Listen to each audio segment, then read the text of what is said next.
The morning my brother filed to have me removed from my mother's life, I was already in the parking lot, with a binder he didn't know existed.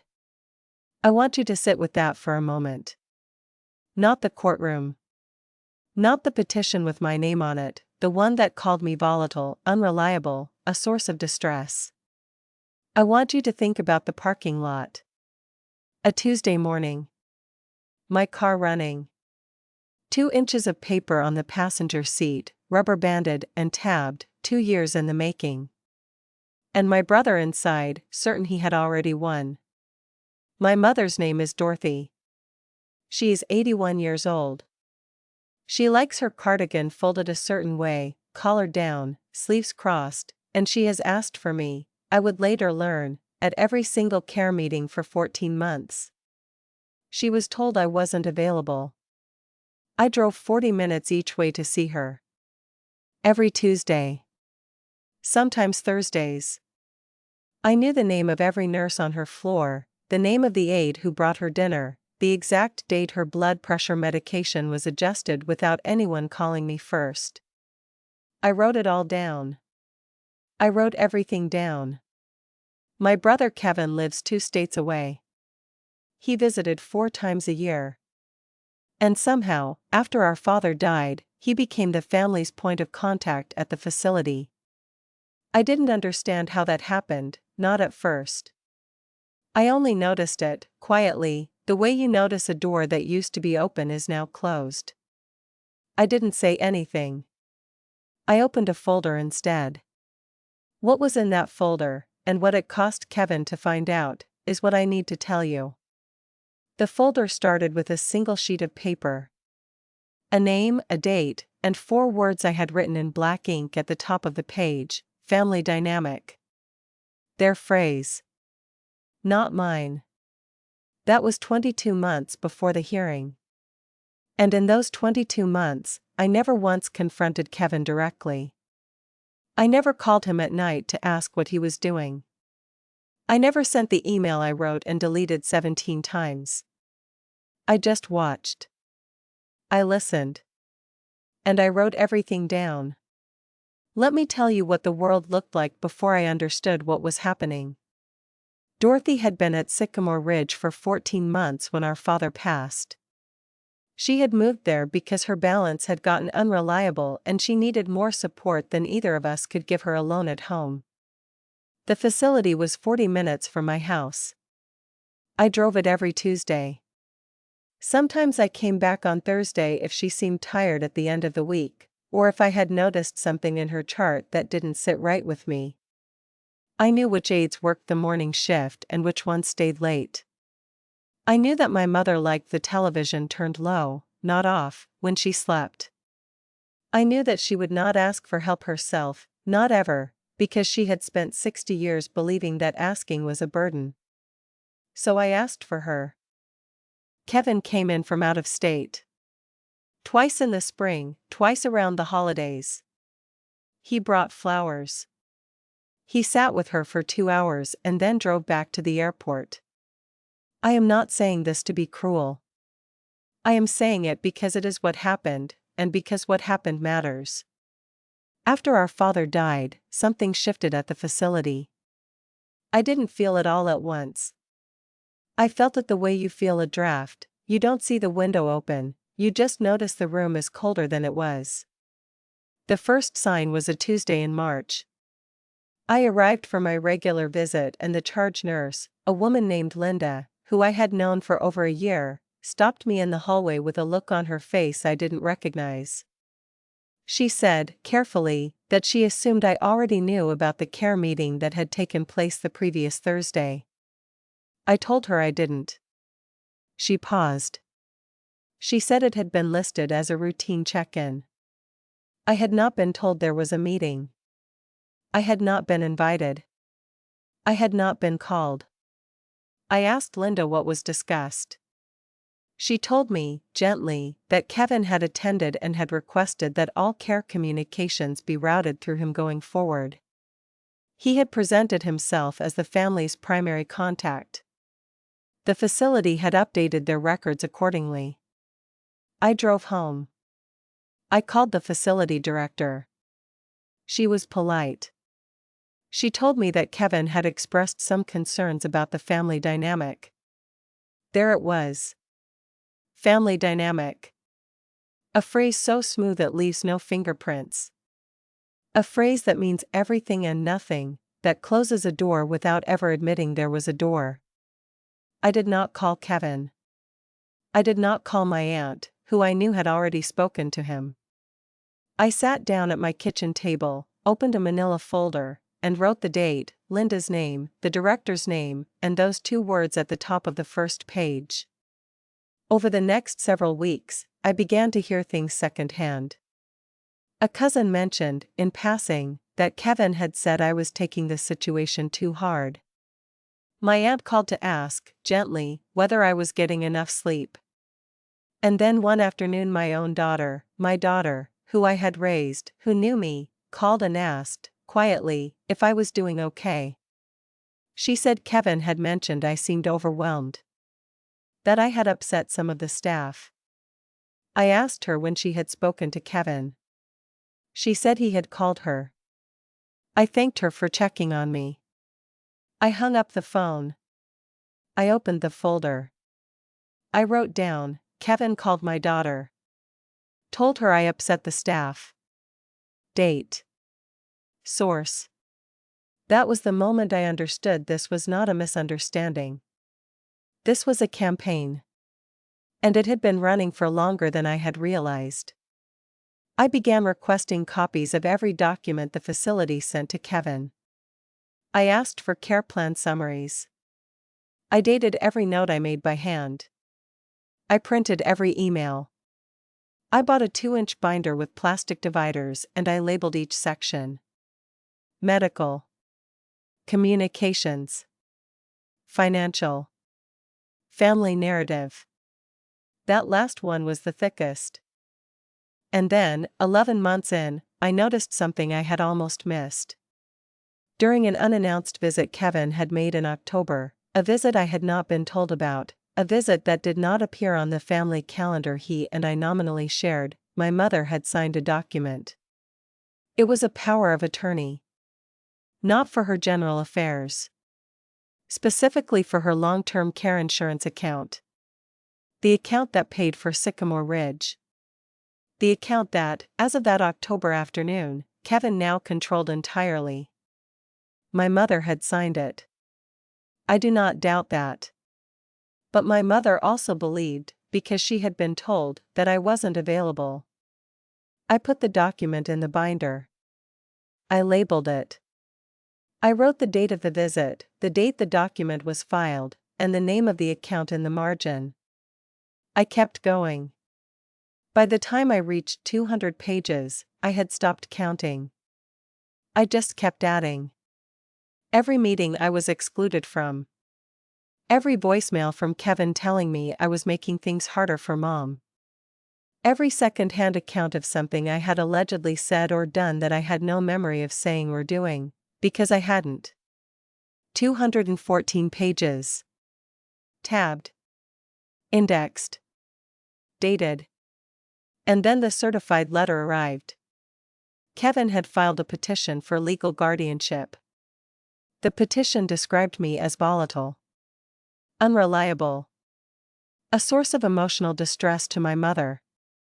It included 3 signed statements, from a social worker who had left the facility 6 months earlier, from a cousin I hadn't spoken to in 2 years, and from Renee, Kevin's wife, who had attended every family meeting and said very little and apparently written quite a lot. I read the petition at my kitchen table. I read it twice. I set it down. I did not cry. I opened the binder. I counted the pages one more time. Then I picked up the phone and made a single appointment, with a family law attorney, for the following morning. Kevin thought he had already won. He had no idea what I had been building. The certified letter sat on my kitchen table for the rest of that evening. I did not call my daughter. I did not call my aunt. I did not call Kevin.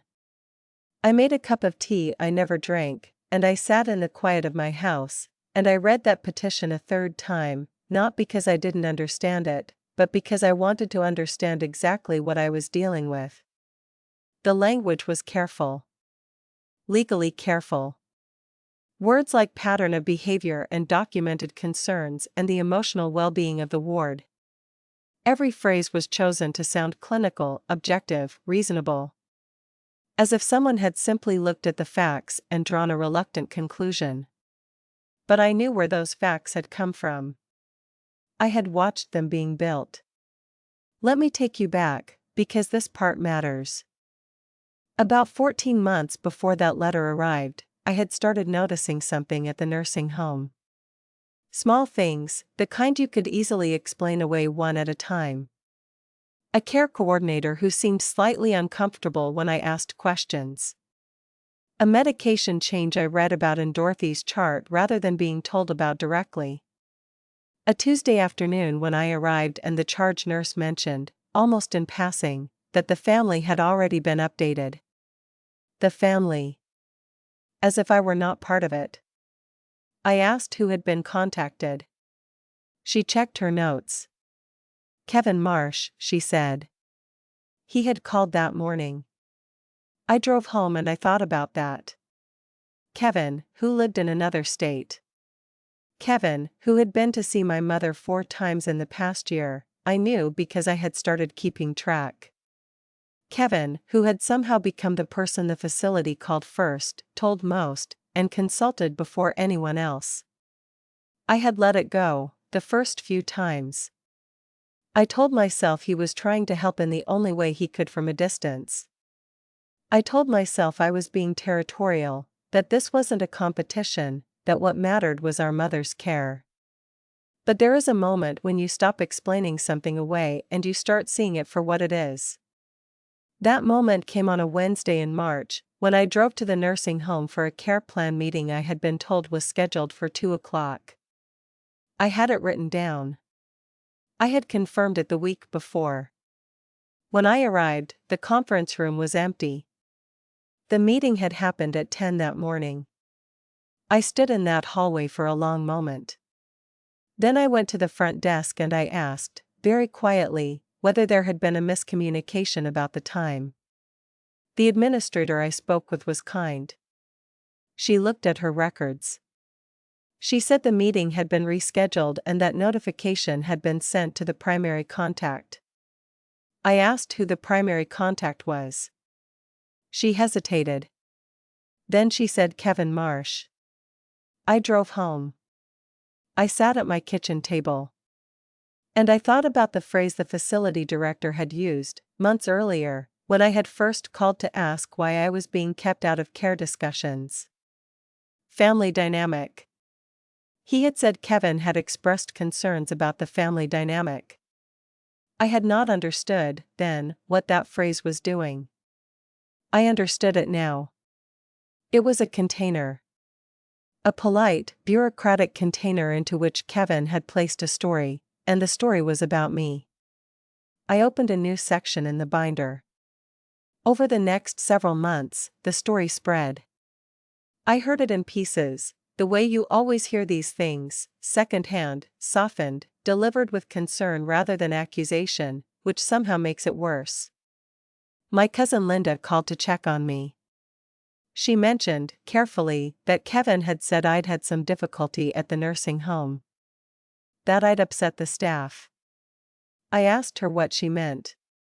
She said she wasn't sure of the details, she just wanted to make sure I was doing okay. My aunt sent me a card. Handwritten. It said she was thinking of me and that she hoped things would calm down soon. My own daughter, my daughter, who knew me, who had watched me drive 40 minutes each way to sit with her grandmother every Tuesday for 2 years, called one evening and asked, gently, if I was handling things all right. She said Kevin had mentioned I seemed overwhelmed. I told her I was fine. I put each of those conversations in the binder. Date, source, summary. I did not confront anyone. I did not call Kevin. I just kept writing things down. Because here is what I had come to understand: Kevin was not fighting me directly. He never had been. He was doing something quieter and, in many ways, more effective. He was building a version of me, unstable, emotional, difficult, unreliable, and he was distributing that version to everyone who might one day be asked whether Carolyn Marsh could be trusted. He was preparing witnesses. He just didn't know I was doing the same. And then I found the insurance documents. I had requested copies of everything the facility had on file, a right I still had, at that point, as a family member of record. Most of it I already had. But in that packet, there was a document I had not seen before. A power of attorney. Executed 11 months earlier. Signed by my mother. Granting Kevin sole authority over the disbursements from her long-term care insurance account. I looked at the date. I cross-referenced it with my records. That document had been signed on a Sunday afternoon in October. I had not been told about that visit. I had not been told about any visit that weekend. I had been at the nursing home the previous Thursday. Dorothy had seemed tired but herself. She had asked me to bring her blue cardigan the next time I came. She had not mentioned Kevin was coming. I do not think she knew I didn't know. I sat with that document for a long time. My mother had a long-term care policy she had held for over 20 years. She had told me about it once, years ago, when she first took it out. She said it was her way of making sure she would never be a burden. The premiums had been paid faithfully. The account had been accumulating for decades. And Kevin now had sole authority over every dollar of it. I put the document in the binder. I wrote the account name in the margin. I wrote the date. I wrote one more thing: the name of the disbursement authorization I had noticed in Dorothy's care records 3 months earlier, a charge I had assumed was a standard facility fee. It was not a standard facility fee. I looked it up. It was a personal care supplement, a discretionary disbursement that required family authorization. Kevin had authorized it. Kevin had been authorizing them for over a year. I did not know yet where that money was going. But I knew someone who could help me find out. I added a new tab to the binder. I labeled it simply, Financial. And then, on a Thursday morning in November, the certified letter arrived. I have already told you what it said. Volatile. Unreliable. A source of distress. 3 signed statements. A petition for full legal guardianship. What I have not yet told you is what I felt, sitting at that table, reading Kevin's version of the past 2 years. I felt something I did not expect. I felt relieved. Because he had finally done it openly. He had taken the story he had been building in whispers and hallways and careful phone calls, and he had put it in a legal document. He had named it. He had dated it. He had submitted it to a court. And now, so could I. I picked up the phone. I made the appointment. I did not sleep well that night. But before I turned off the light, I opened the binder one more time. I turned to the first page, the one with the nurse's name and the date, and the words family dynamic written in my own handwriting. 214 pages later, I closed it. Kevin thought he had already won. He had spent 22 months making sure no one would believe me. He had not spent a single day wondering whether I had been keeping records. The certified letter was sitting on my kitchen table when I finally let myself read it all the way through. Not once. 3 times. I needed to understand exactly what Kevin had built. Because what he had built was careful. It was not a lie thrown together in anger. It was a construction, assembled over months, placed piece by piece, signed by people whose names I recognized. The former social worker. She had left the facility 6 months ago. I had her name in the binder already, from a care meeting in March where she had relayed Kevin's concerns about my tone during a phone call. I had written down her exact words that same afternoon. I had the date. The cousin. We had not spoken in 2 years, not since a family gathering where I had asked, quietly, why Kevin was the one receiving Dorothy's monthly care summaries. That question, apparently, had become evidence of instability. And Renee, Kevin's wife, who had sat across from me at every family meeting with her hands folded and her expression neutral, and who had, apparently, been watching me the entire time, not as a sister-in-law, but as a witness for the other side. I read her statement twice. She described me as someone who escalated situations unnecessarily and caused visible distress to Dorothy during visits. She cited one specific incident, a Tuesday in February, 14 months ago, when she claimed Dorothy had been upset after I left. I turned to the February section of the binder. Tuesday the 14th. I had been there. I had notes. Dorothy had been agitated that afternoon, yes, but not because of me. She had asked 3 times where her blue cardigan was. The staff had misplaced it in the laundry. I had spent 40 minutes tracking it down. By the time I left, she was calm. She was wearing the cardigan. I had written all of it down because that is what I did every single visit, for 22 months. Renee had been there that day. She had seen the same afternoon I had seen. And she had chosen to describe it differently. That was the moment everything came together. Not the petition itself. Not even the 3 signed statements. It was Renee's description of that Tuesday, a Tuesday I had documented, a Tuesday I could prove, that showed me exactly what I was dealing with. Kevin had not simply decided to file a legal petition. He had been preparing one. He had been collecting material. He had been positioning people, a social worker, a cousin, his own wife, to provide the specific language a court would need to hear. Volatile. Unreliable. Distress. He had been building his case while I had been building mine. The difference was that I had not known we were in a competition. I had kept records because my mother deserved someone paying attention. I had documented because it was the right thing to do. I had filed and dated and tabbed because I am the kind of person who does not trust her own memory when something matters this much. Kevin had been strategic. I had simply been thorough. And now I had to decide what to do with that. I sat at the kitchen table for a long time that night.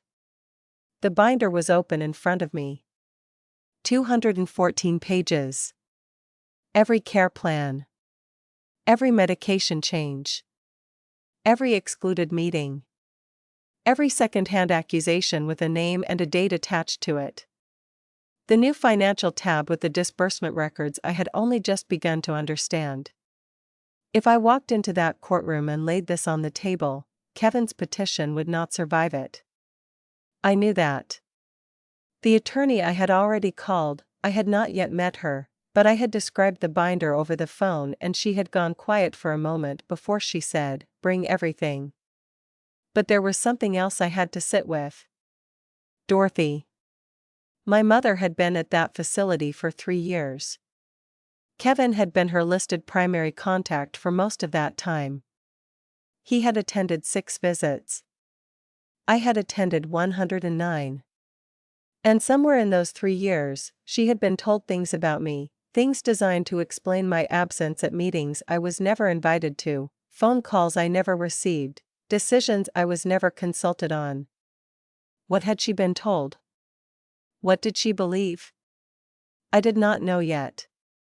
And that uncertainty, not the petition, not the 3 signed statements, not even Renee's carefully worded lie about a Tuesday in February, that was the thing that kept me awake.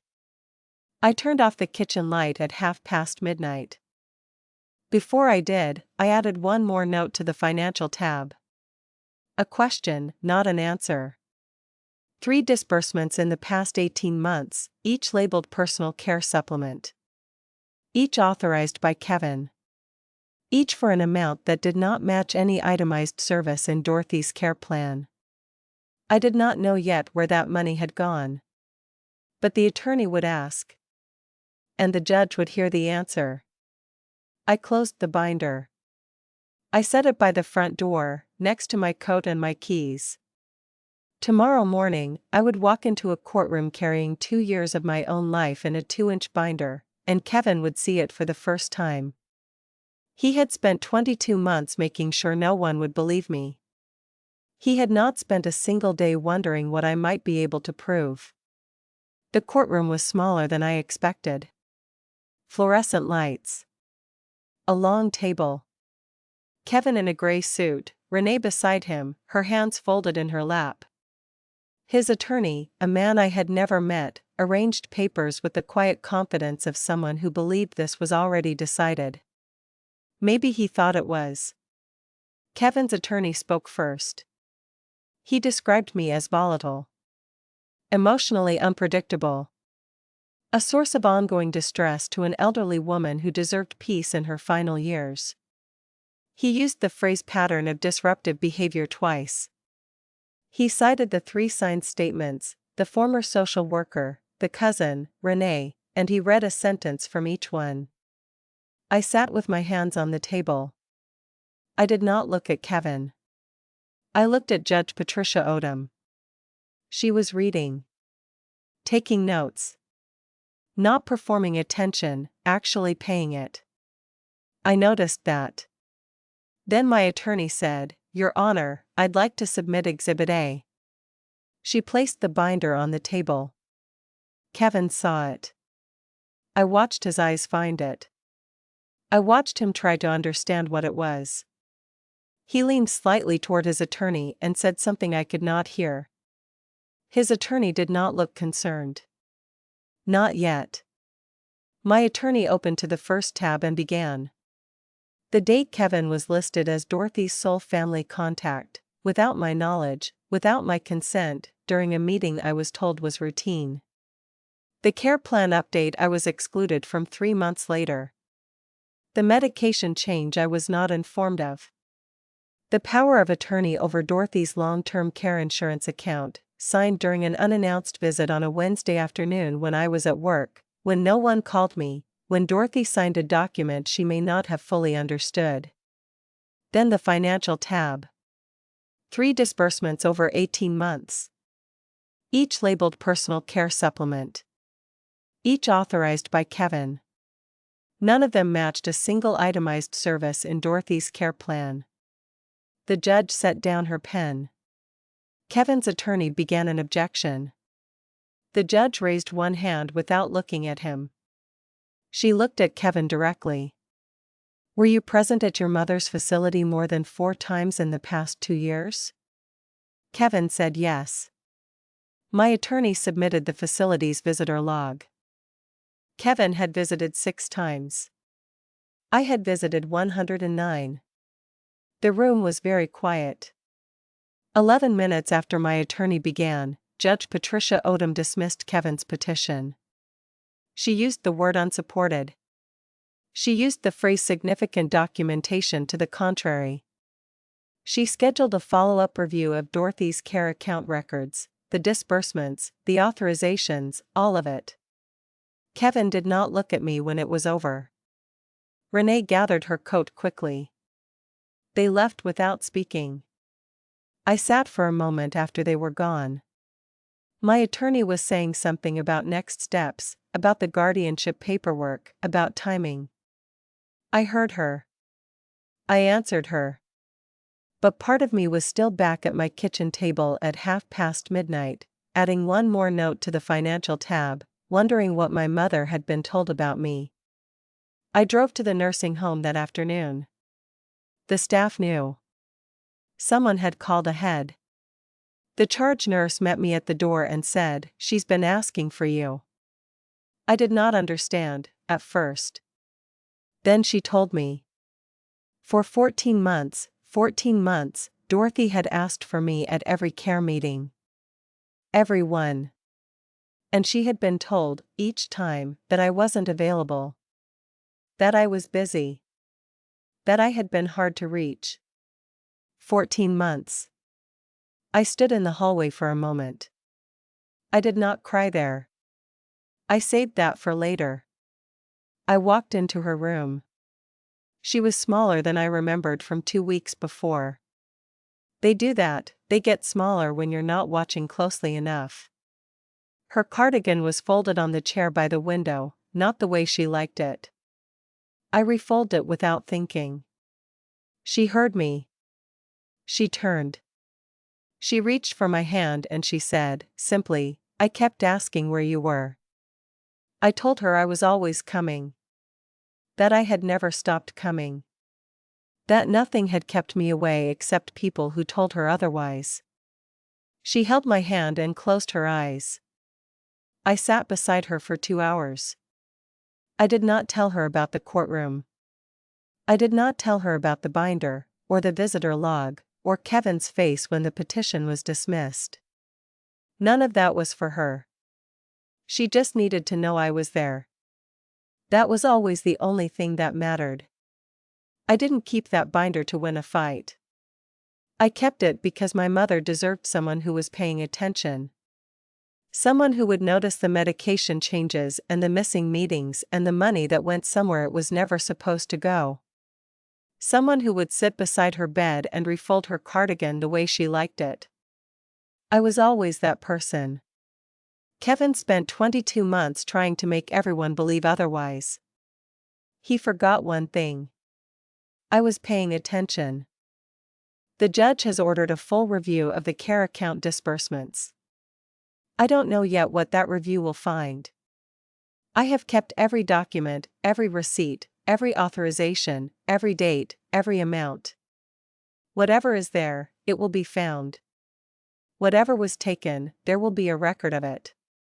That is the thing about keeping records, they do not forget, even when everyone around you is counting on you to.